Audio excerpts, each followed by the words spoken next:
Welcome back to Hopeful Horizon, where we bring you stories that warm the heart and challenge the mind. Today's story is one of community, resilience, and the profound power of change. It begins with a simple gesture, a welcoming BBQ, but ends with an unexpected twist that leaves an entire neighborhood transformed.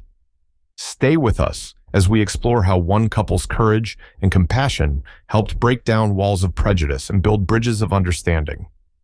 If you love tales filled with unexpected twists and life-changing moments, be sure to comment below and let us know your thoughts. We'd also love to hear where you're listening from, whether it's your cozy home, on your daily commute, or anywhere in between. Share it with us. And don't forget to subscribe and hit the bell so you never miss an inspiring story from Hopeful Horizon.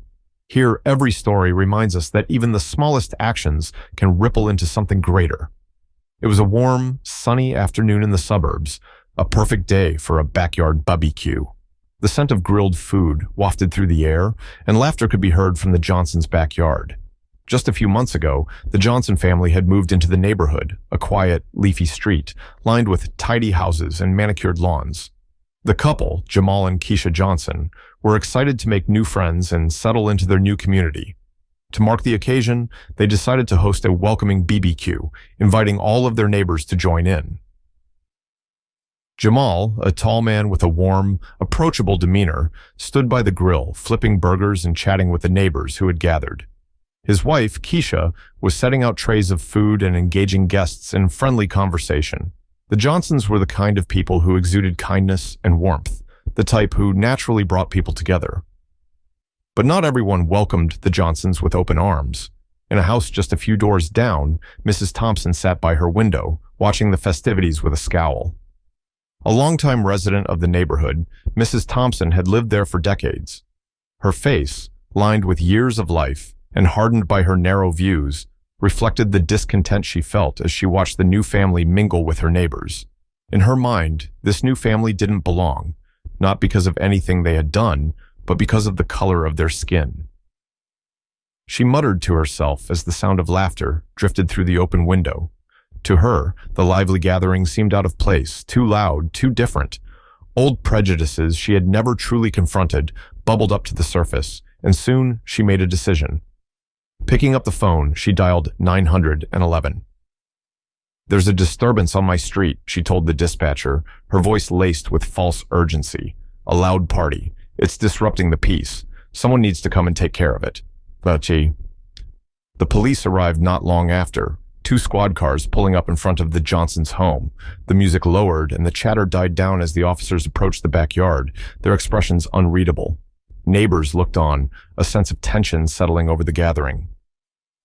Jamal stepped forward calmly, not out of fear or defensiveness, but with a quiet confidence that came from years of experience.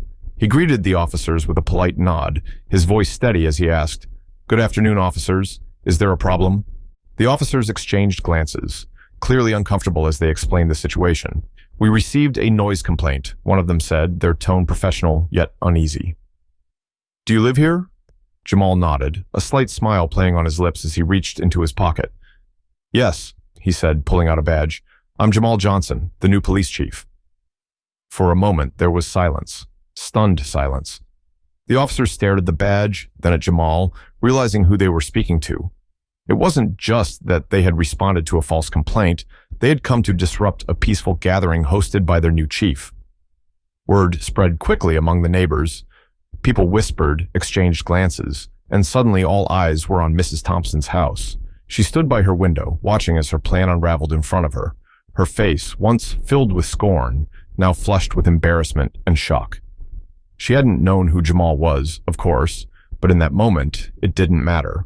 What mattered was that her actions, rooted in ignorance and prejudice, had been exposed.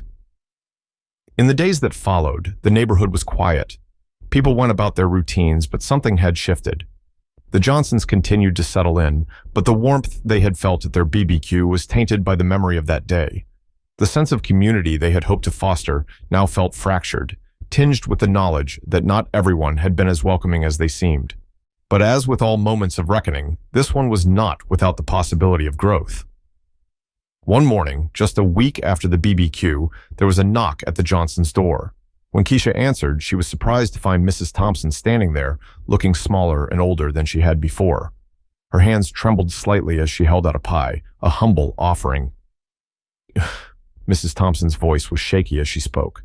I want to apologize, she began. What I did was wrong. I judged you before I even knew you. She paused, her voice breaking slightly. I was wrong, and I'm sorry. Keisha stood there for a moment, taking in the sight of this woman who had caused her family such pain. But instead of anger, what she felt was something deeper, understanding, perhaps even forgiveness. She took the pie and offered a kind smile. Thank you, she said softly. We all make mistakes. Slowly, the barriers that had once divided the community began to crumble. The neighborhood started to resemble what the Johnsons had envisioned when they first moved in, a place of unity, where people of all backgrounds could come together, not in spite of their differences, but because of them. And at the heart of it all was a simple truth, that it takes more than one moment, more than one gesture, to break down the walls of prejudice.